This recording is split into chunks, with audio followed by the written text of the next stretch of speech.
I'm Ryan Hamill, System Culinary Manager with Sodexo and University Hospitals. And I'm Anthony Verona, the Culinary Director with UH and Sodexo. Welcome to the pan frying module. Yeah, Culinary Foundations training. So, as Tony said, today we're going to talk about pan frying. We already did oven frying. This is a little bit different. We're actually going to be frying in a little bit of oil today. Today we're going to talk about some of the key components of it, some necessary equipment that we use, the difference between pan frying and deep frying, some of the products that we would pan fry versus deep frying, how to do the whole process, how to prepare your product, and then also the best ways to serve it, how to hold it, some other key techniques there. So, Chef Tony, what are some of the utensils that we have going on here? Really simple. I mean, we've got a couple pans. We're going to talk about the standard breading procedure here in a minute. We have our mise en place, which we've talked about before. Hopefully we don't need to define that. We have a dirty tongue, which I mean is going to be for raw, and then we have a clean tongue for the cooked product. Other than that, we just have our ingredients, and it's pretty simple. We've got a pan here. It's got some oil in it. We're using an olive oil, canola oil blend here. And we can use that because we're not going to be frying above 350 degrees. That's right. You could use extra virgin olive oil here. This is one of the elements where we might fry in extra virgin olive oil. We could also use peanut oil or something more neutral like avocado. Anything that's got a flash point above 350 degrees. Sesame seed oil would probably go, smoke it wouldn't be great, but a little bit of freedom here. And then we've got a high-sided pan here. This way everything stays in the pan, it doesn't spill out. It's not like sauteing where we're using a little amount of fat. We're actually going to be bumping the fat up about halfway up the side of the product as we're cooking it.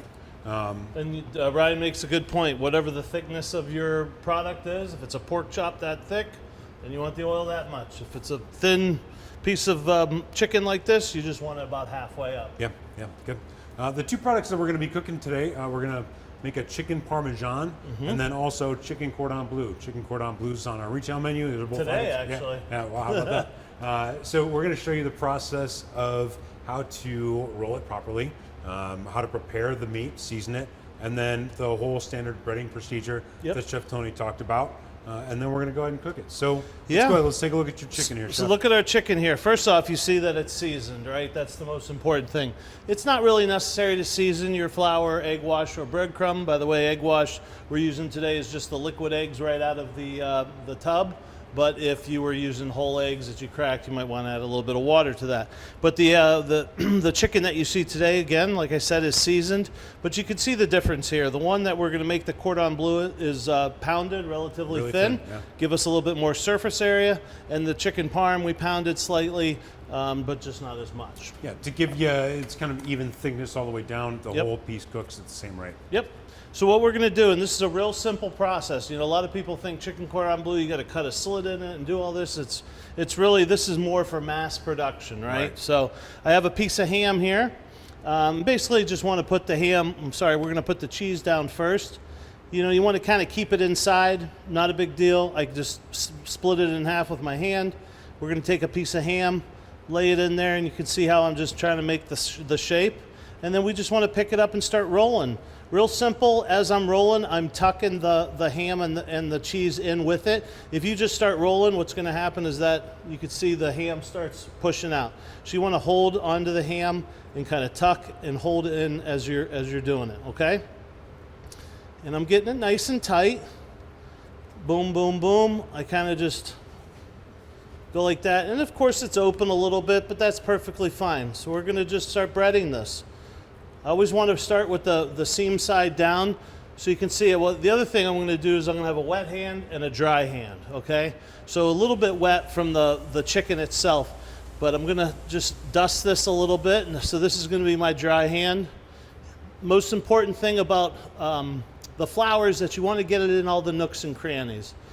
Ryan, tell us why we use a three-stage process. What the flour, the egg wash, and the breadcrumb, what do they all do? How do they work together? Great question, Chef Tony. So the flour is really going to, one, it's going to help dry the product out. We're cooking a lot of fat. If we add water to the fat, it's going to splatter, could cause a fire. The second big component here is that it's going to help the egg stick to the chicken breast, and then the egg in turn helps the breadcrumbs stick to the chicken breast. If you were to take the chicken and throw it right in the breadcrumbs, it wouldn't adhere as well. This is kind of how it stays attached, so when you bite into it, It's got a good thick breading on it. It's not too thick, but it's got a good breading on it, and it stays through it when you eat it. Excellent. So you can see what I'm doing here. Let's do that. I showed you with that, but we're going to go do this again. Here we go with the chicken.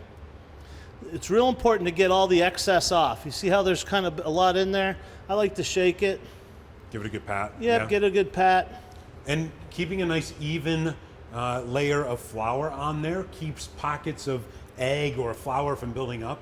If you have too much flour in there, it'll fall off during the cooking process. You'll have gaps. You want to have a nice evenly breaded product. This makes it nice and beautiful. What I like to do is pick up a little bit of the breadcrumb and cascade it over. You don't need to push very hard, but just a little bit.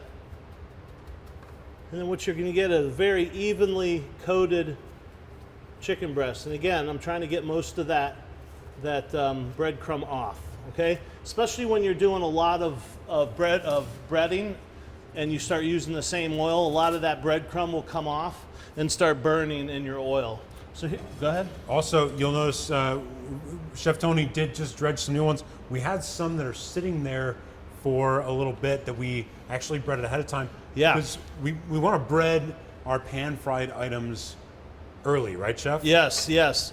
Great point. We want to put them in the refrigerator for a couple hours because, you know, what happens is this flour and the egg wash kind of makes a little sticky glue, and then the breadcrumbs stick to it, obviously, right? I don't know if you ever noticed when you bread something immediately, pan fry it, and then eat it right away and start cutting it, what happens? It falls apart. The breading comes falls off. Yeah. When you let it sit, it kind of makes a glue, and it stays nice and adhered. Yeah. And then also, Chef, I want to talk about some food safety components here. Sure. We've got raw chicken into the flour, egg wash, and breadcrumb. How long can we leave that out? Or, you know, just like you're working with chicken, right?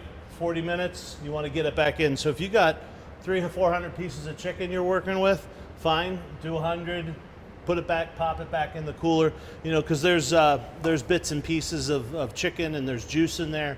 The one thing you don't want to do is save it for the next day. Yeah, we'll discard it. Yeah, just discard it when you're done. But try to, you know, with breading, you're always going to have some waste. You never get to the very end where you're losing the last piece of chicken and it's the last little bit of breadcrumbs. It's really hard to bread something when there's just a small amount of volume in there. Yeah, and we can work in batches too. You don't have to put all your breadcrumbs in one pan. You can put just what you need for a couple, you know, maybe 100 portions or whatever, and then work on to the next batch. Okay. Now, what I like to do with the oil is just give it a little tester here. So I'm looking at my thermometer, and we're looking pretty good. We're right at about 350 degrees, which is exactly what we're looking for. I mean, you can eyeball it. You can put a little bit of breadcrumb in there, but that tends to burn. To me, I can tell you right away, it looks good. So what I'm going to do is, these are the chicken breasts in the cordon bleu, and we're just going to do those in the same pan, not a big deal. And we're going to lay it down in the oil away from us, okay? You can see a nice sizzle. Cordon bleu is a little bit more delicate, but you want to put the seam side down first. Why do we want to do that? Because that seam is going to get brown and it's going to seal, and we'll have a nice seal. You will see when we take the finished cordon bleu out that there will be some little bit of running of the Swiss cheese, which is perfectly fine. That's kind of gives it its look. Signature, right? Yeah, yeah. You'll notice too, I don't know if you saw that, when Chef Tony was pulling that cutlet out, the chicken parmesan, it was pretty stiff. It's set up nicely in the refrigerator. You're going to get nice even browning on the bottom of it. It's going to look great when we're done. So we're going to pan fry this up. The chicken, we're probably going to cook it all the way in the pan, but the cordon bleu, we're going to end up putting it into a pan and popping it in the oven just due to its thickness. So Chef, we're cooking chicken parmesan and chicken cordon bleu. What are some other things that we might pan fry in our kitchens? Country fried steak, eggplant parmesan, zucchini planks, pork chops. Yeah, pork cutlets. Schnitzel is a classic one. Schnitzel, yep.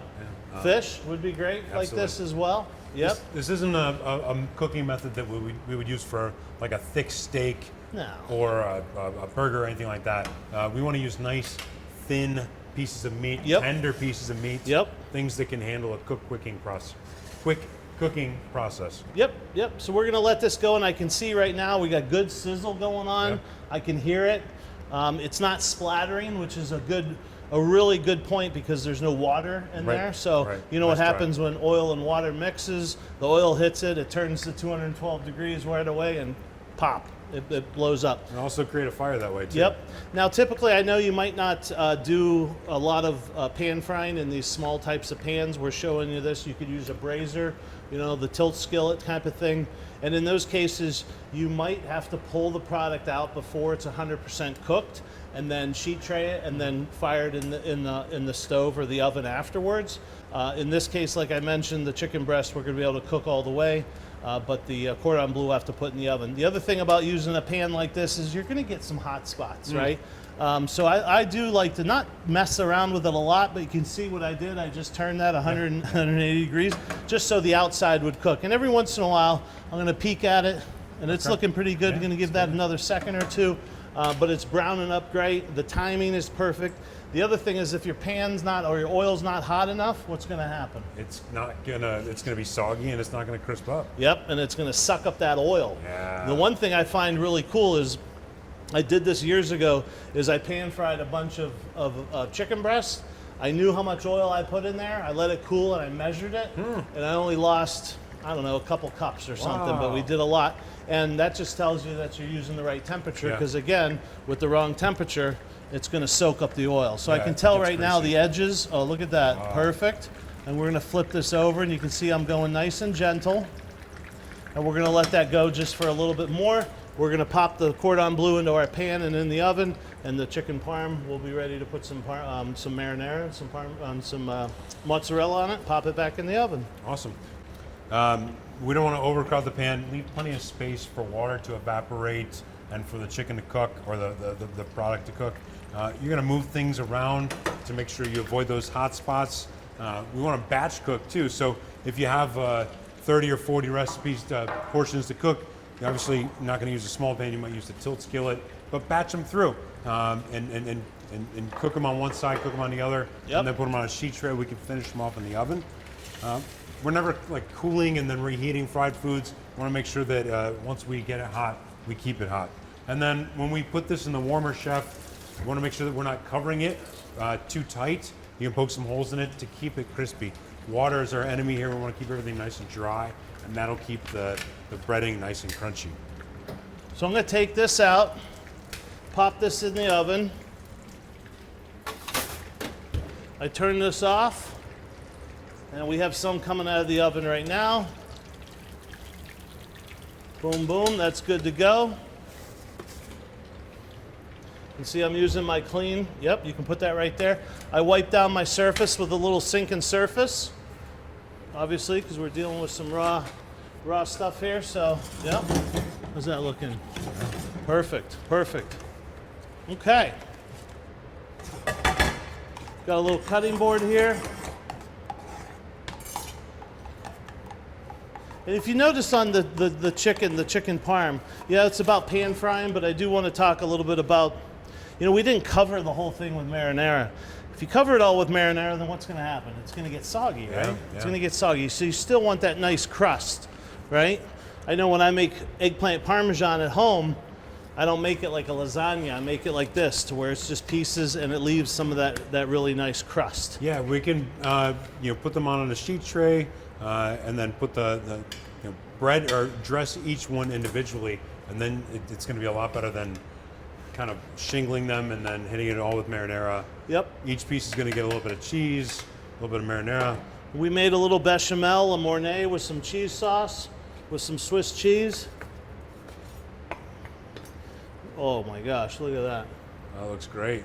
All right, and you typically aren't going to cut it, but we just wanted to show you the inside, the Beautiful interior. presentation. I will tell you that sometimes that ham tends to turn the meat a little pink sometimes, just due to the natural coloring in the ham. So some people might think that it's a little undercooked, but we took the temperature before. It's 165 degrees, and we're good to go. Yeah. Good. Let's review a couple things today, Chef. We talked about some of the equipment that we used. The saute pan, it's got nice high sides. Yep. We used kind of an something with not a too high of a smoke point. We can use olive oil here in this occasion because we're not getting it too hot. We want to make sure that we keep our raw food tongs and our cooked food tongs separate. We talked about deep frying versus pan frying. Oh yeah. Why pan fry versus deep frying here, chef? Well, first of all, it gives you a different texture, right? Totally. 100% different texture. You get a lot of nice crust on the outside. It's just a different method, right? You have a little bit more, when you deep fry, it's obviously going to cover the whole piece of protein or whatever you're deep frying, and it gives it more of a crunchier exterior. This just has a different flavor. A little more delicate, a little more, yeah. Yeah, a little bit more delicate. Good point. Yep. We also talked about how to prepare the product. We pounded the cutlets nice and thin, super thin on that cordon bleu, right? Yeah, yeah. And then standard breading procedure, flour, egg wash, and then something crunchy. You could use breadcrumbs. You could use corn flakes to keep it gluten-free. You could add Parmesan cheese to it. What's big right now are pork rinds, ground up pork rinds for you carnivores out there. A lot of different things you can bread and to pan fry with. Yeah, and when we hot hold this afterwards, we're going to cover it with plastic, poke a couple holes in it. We want to make sure it stays nice and crispy. Yep. Talked about which types of foods are okay for pan frying, things that we can pound out pretty thin, nice and tender, that are good for quick cooking procedures. Similar types of cuts that we might use for sauteing or stir frying would be okay for pan frying. Yep. We use chicken breast here today. And then we talked about batch cooking and making sure that we bread before we cook, right? Let it sit in the refrigerator for a couple hours. Yeah. Great. That's our module for pan frying today. Thank you very much. Thanks for having us. Take care.